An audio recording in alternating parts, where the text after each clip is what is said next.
Para sa mga Aries guys, at ang reading na to ay ngayong Strawberry Moon. Ngayon ay June 11. Okay guys? June 11, Strawberry Moon. Tingnan natin ang mga message for you ngayong Strawberry Moon. Hanggat maaari, kung gusto nyo lang guys, kung lumabas ang moon sa inyong place, kung saan man kayo is visible ngayong June 11 guys. Kung saan man kayong place nandoon o lugar is humingi kayo ng energy sa moon at i-close nyo na ang dapat nyong i-close na cycle o mga situation na mahihirap sa inyong buhay, Aries. Okay, Aries, para sa iyo ang reading na to at ngayon, itong June 11, Strawberry Moon. Ito ang message na gustong ipadala sa iyo ngayong kabilugan ng buwan. Mapapansin nyo ang kalawakan kung hindi naulan o maulan sa inyong lugar is pink. Bandang hapon is kulay pink. Okay? Mapusyaw-pusyaw. Napakaganda. Okay, message ito for you, Aries. Okay. Ngayong Strawberry Moon, rainbow blessings is paparating sa'yo. Blessings are showering your life. So, ihanda mo ang iyong sarili sa maaaring mga hindi inaasahang mga blessing is paparating sa buhay ng mga Aries. Panatilihin nyo rin pag-gising nyo ng umaga na kabukas ang inyong bintana. Okay guys? Maaring isa sa mga araw na to may makikita kayong rainbow. At ito ay signal o sign na may mga hindi inaasahang mga biyaya, blessing ang paparating sa inyo, Aries. Ano pa ang message sa iyo ngayong Strawberry Moon? Narrow pathway, Aries. Tread truthfully. Kung kayo ay may nilalakbay o dinadanas na problema na ups and down sa inyong kasalukuyan ay malalagpasan nyo to. Huwag lang kayong mapagod at dahan-dahan sa pag-step. Huwag masyadong gawing big deal itong problema na to sapagkat makakalagpas din kayo dito. Okay? Bagamat kayo ay takot is ito ay malalagpasan nyo. Matatawid nyo to, guys. Ang ilan sa inyo ay takot sa matataas din na place. Kumbaga, lalo na sa pag may yung hanging bridge. Okay. Malalagpasan niyo yan. Gawin yung kalmado ang inyong sarili at maging balance. Pag kasi ang mga tumatawid sa ganitong klaseng bridge na gumagalaw is kailangan dito ay kalmado. Huwag masyado magpanik. Ito ay example sa inyong dinadanas na buhay o sitwasyon sa ngayon sa kasalukuyan, Aries. At malalagpasan nyo to. Basta kalmado lang, i-balance ang sarili. Huwag lang sa kabilang side ang bigat. Kumbaga, balance sa gitna. At dahan-dahan sa pagtawid, dahan-dahan sa paghakbang. Okay. At isang mahalagang message pa, ngayong full moon, Strawberry Moon. Umiwas din kayo sa mga gulo sa paligid, sa mga drama ng mga tao sa inyong paligid ay iwasan ninyo simula sa araw na to. Yan ang message sa inyo ngayong full moon, guys. Aries, ngayong full moon.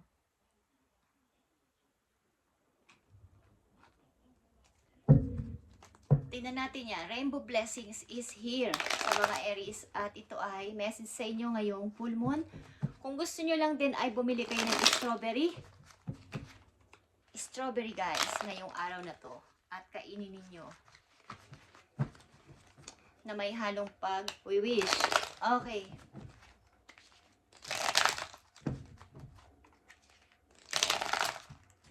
Para sa mga Aries na makakapanood dito, para sa inyo ang reading na to ngayong full moon, Strawberry Moon. Paulit-ulit ako, pero ito ang totoo. Okay, rainbow blessing.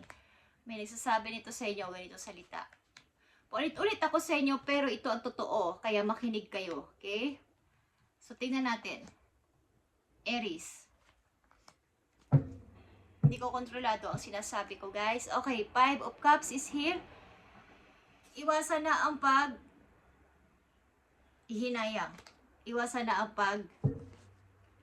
ang message sa inyo, iwasan nyo na ang pagsisisi, paghinayang, guilty sa sarili at regret something sapagkat may mga humihingi pa ng atensyon sa inyong likuran, anak nyo, pamilya nyo na mahal nyo at mahal kayo is meron pang nakatayo na mga tao para sa inyo. Mangilan-ngilan lang naman ito, pero sila ay sumusuporta sa inyo, kaya lumingon-lingon kayo sa inyong likuran, sa gilid, at baka nandyan sila at naghihintay ng inyong atensyon. Especially kung kayo may anak na kasama sa buhay, is wag lang dito nakatutok sa nasayang, nasira, at nangihinayang kayo ng napakatagal. Wag dyan, Aries. Tama na yan. Okay? Message sa inyo ngayong full moon, strawberry moon. Para sa mga Aries na nandito sa reading, ibigay mo ang tamang message sa kanila ngayong full moon. Okay, Aries. Rainbow blessing. The Hierophant is here. And the Three of Pentacles, guys. Okay. Maaaring mga unexpected na news papating sa inyo sapagkat ang ilan sa inyo dito ay naghahanap ng mapagkakakitaan o trabaho. Bagong trabaho is may darating na news. At blessings are showering your life. Kung kayo nag-i-start ng bagong work, is magiging okay kayo dito. Pag umpisa nyo sa Three of Pentacles, is tataas yan, guys. Nang tataas, bago ito ninyong pag-i-start, maybe ang ilan sa inyo ay nagka-problema sa family at umalis ng inyong lugar, umalis ng inyong bahay para mag-start ng sarili. At ito ay matatagpuan mo at masusumpungan mo sa ibang lugar, Aries. At maraming blessing ang paparating sa iyo. Yan ang message sa iyo ngayong full moon. At narrow pathway. King of Pentacles is here. At Queen of Cups in reverse. Katulad siya sabi ko sa inyo dito, malalagpasan nyo to at matatawid nyo to kahit kayo ay wag lang kayo magpanik, mag-worry sapagkat may naghihintay na mga taong tutulong sa inyo banda doon sa inyong pupuntahan, guys. Huwag kayong mag-worry sapagkat may tao sa inyo doong nakaabang para kayo ay tulungan, sagipin at gawing secured ang buhay. Okay? Maaaring may mga susuporta sa inyo doon kung saan man itong papupuntahan ninyo na ito sapagkat tatawid kayo, something na tatawid kayo, magta-travel kayo, something, o aalis ng inyong place, ay may mga susuport sa iyo doon na tao na mga big time. Something na may mga pera, maayos ang pananalapi at maganda ang ipapakita sa iyong pagtanggap. Okay. Distant thunder sa mga Aries. Nakita nyo ang Temperance and the Emperor. Ito ay naka-reverse ang Temperance. Maaring naubos na ang pasensya niyo sa mga tao na to na kontrolado at kinokontrol kayo sa anumang bagay at gusto nyo magkaroon ng sariling, kumbaga, eto ako, okay. Magtatago ako kung saan ko gusto. Kumbaga, i-covered ko ang sarili ko. Poprotektahan ko ang sarili ko, ano man ang mangyari, as the Emperor, is ako yung masusunod. Kung ayaw ko kayong pansinin o mangialam sa inyo, ako ang masusunod sa sarili ko. Naubos na siguro ang pasensya nyo sa mga taong ito na kayo ay binibigyan ng problema. Hindi ko alam kung kailan, but talagang umiwas kayo sa gulo na to, sa mga drama ng ibang tao na to, Aries. Okay?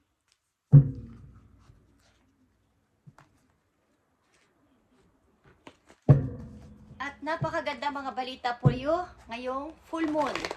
Strawberry moon, guys.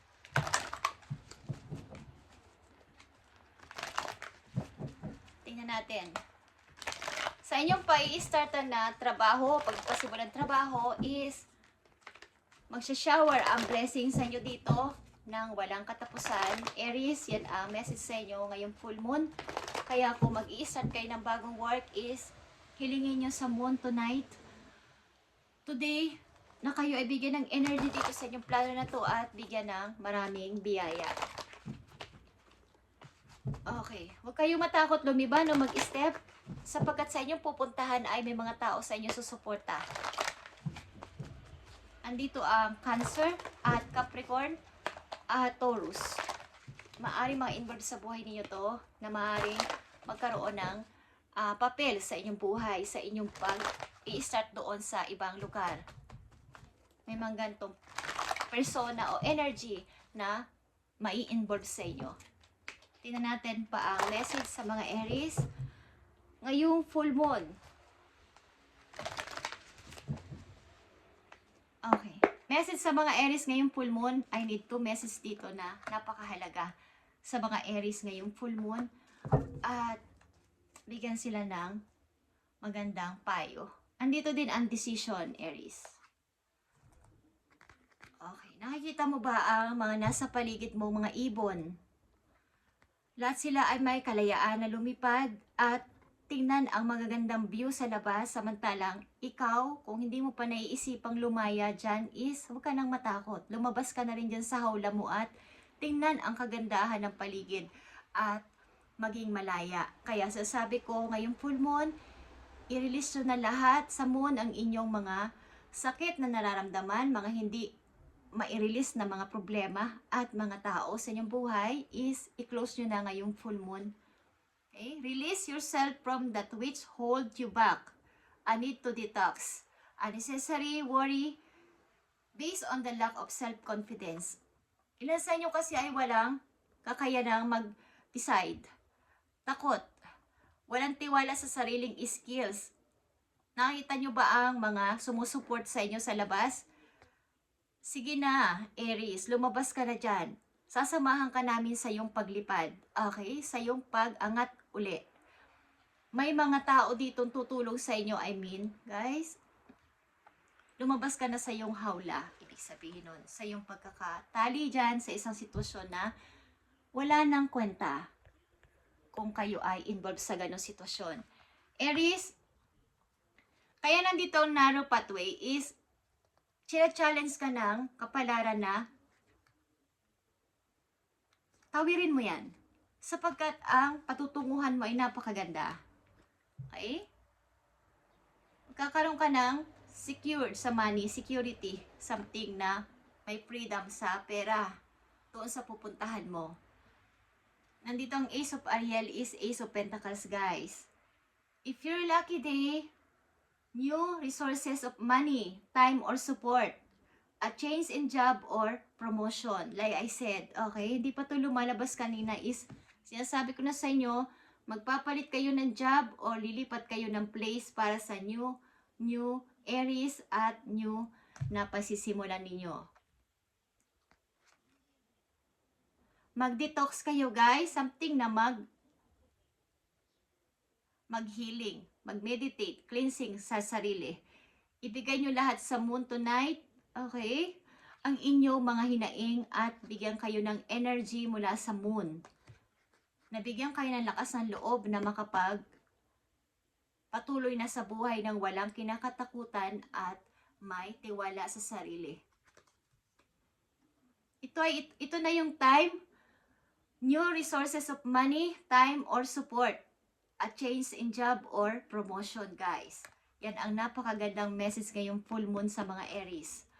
Is kailangan nyo magising na tama na.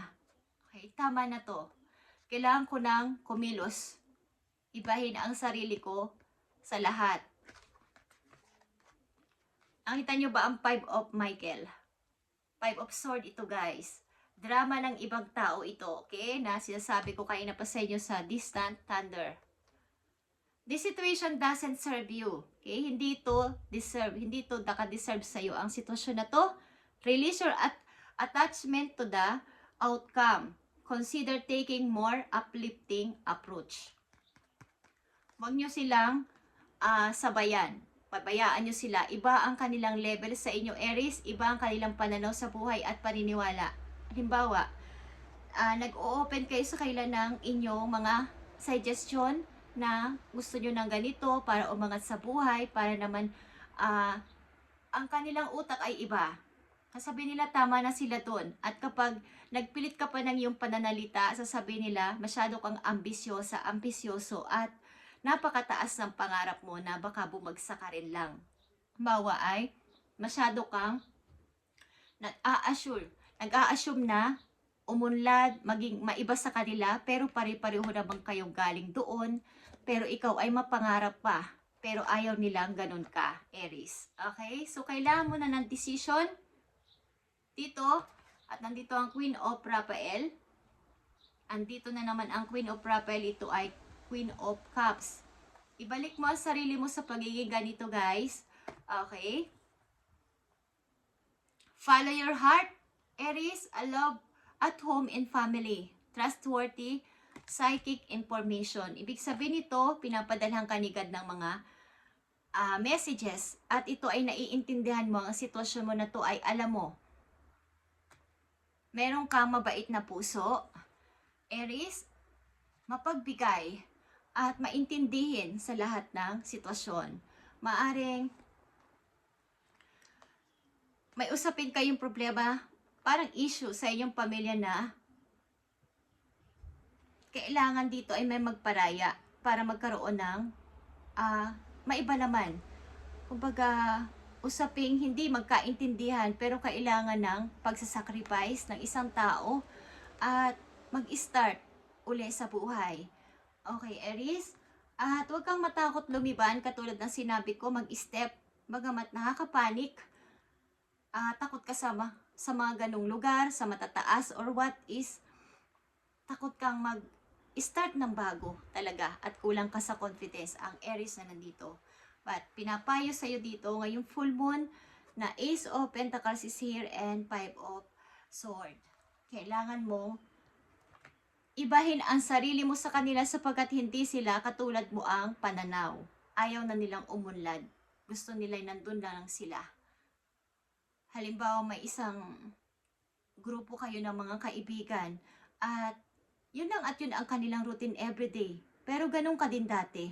Kaya lang, naisip mo parang walang pag-unlad dito o wala akong nakikitang pag-angat ko sa money o sa aking sarili. Ganito't ganito kami everyday. So ikaw ay nagsuggest sa kanila na maiba naman at magtulungan kayo umunlad pero ayaw nila. Ikaw ang umiba ng landas at naiba ang tingin nila sa'yo but hindi naman yun mahalaga, Aries. Ang mahalaga ay ikaw, umunlad ka sa sarili mo. Okay. Mga dapat ninyong malaman o tandaan o ingatan. Message ngayong full moon, strawberry moon sa mga Aries. I need message for Aries. Nandito ang Three of Swords, guys. Ito ay kabiguan, paglayo ng maraming tao talaga sa inyo at na-broke ang iyong heart dito. But hindi ito mahalaga. Katulad ng sinabi ko. Ito ay number 10. Ito ay baboy, guys. The pig. The pig, whether near or far, is an omen of phenomenal luck and great. Okay, ito ay ito ay nagpapatunay sa inyo na ito ay omen ng luck and great. Swerte at nakakahanga na pagdating ng mga biyaya sa inyo, Aries. A great abundance, high, honored, and all ambitions attain. Okay. Ito ang tandaan ninyo. Layuan man kayo ng nakakarami is ang mahalaga ay magagawa ninyo ang inyong pangarap at matutupad nyo ulit. Guys, kayo ang maging in charge sa inyong decision as the emperor. Kayo ay emperor, guys, Aries. Lalaki man kayo, babae, is kaya nyong mag-build ng sarili ninyong empire, Aries. Kayo ang taga-desisyon. Sa loob ng tahanan, kapag lalaki kayong Aries, kayo ay meron itong control issue, pamisa-misan sa kanyang side, sa kabilang side niya. But, ang tao na to, ang energy na to, ng emperor ay napakaganda sapagkat siya ay provider. Laging gusto niya siya yung nangunguna, siya yung magpo-provide, siya yung nagdi-decide sapagkat siya ay pulidong kumbaga gumawa ng desisyon. Hindi siya basta-basta mag-decide. Hindi siya pabigla-bigla pero pulido. Mabagal pero perfect ang kanyang mga desisyon. At lagi siyang nagbibigay ng, kumbaga, siya yung gustong manguna sa lahat ng mga gagawin. Hindi siya yung tipong nagbibingi-bingihan, nagbubulag-bulagan kapag ang isang tao hindi makapagsalita na kailangan niya ng help. Alam niya na kailangan mo. Okay?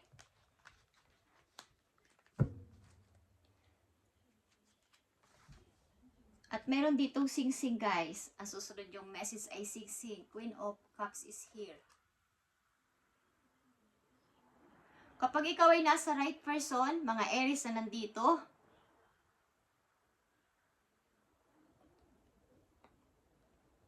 maaari nag-i-indicate ito ng happy marriage. Ang ilan sa inyo ay makakaroon ng masayang pamilya, makakasal sa taong maayos. Okay, Aries, kung kayo ay nasa magandang koneksyon ng iyong person, masaya kayo ito ay happy marriage na masasabi.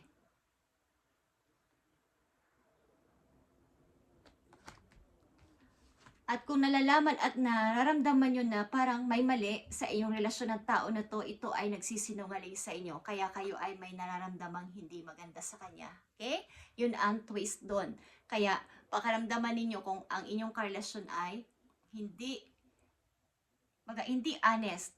Alam nyo yan sa sarili ninyo. Alam yan ng mga babae. Kung kayo ay babaeng Aries, alam nyo yan sa instinct ninyo na nararamdaman ninyo kung nagsisinungaling ang inyong partner. Okay? Thank you, Aries, at itong inyong napakagandang message ngayong full moon. At gawin nyo to, guys. Huwag kayong matakot na lumabas dyan sa inyong hawla. Sa inyong bahay, sa inyong place. At maaaring hinihimo kayo ng mga ilang mga mapangarapin din sa buhay na umangat ka din, Aries, katulad namin, tutulungan ka namin lumipad. Kung takot kang lumipad, okay, ilan sa inyo takot ding mag-step sa buhay. Takot ding lumipad. Maaring takot talaga kayo literal sa matataas na lugar. Ba't kailangan yung umakyat sa mataas para makaiwas sa thunder sa mga taong kayo ay hinihila pababa. Kailangan nasa taas kayo palagi. Okay, just saying. At may ibig sabihin yun para sa akin. Okay? Kayo ay kailangan nasa taas, Aries. Huwag kayong papayag na kayo ay ibaba. Yun ang ibig kong sabihin. Thank you, Aries, and God bless. Kung makita nyo ang moon ngayon, magpakita sa inyo ngayong gabi ay kayo ay humingi ng energy sa moon, guys. At kung may pagkakataon, kumain kayo ng strawberry tonight. Thank you, Aries, and God bless.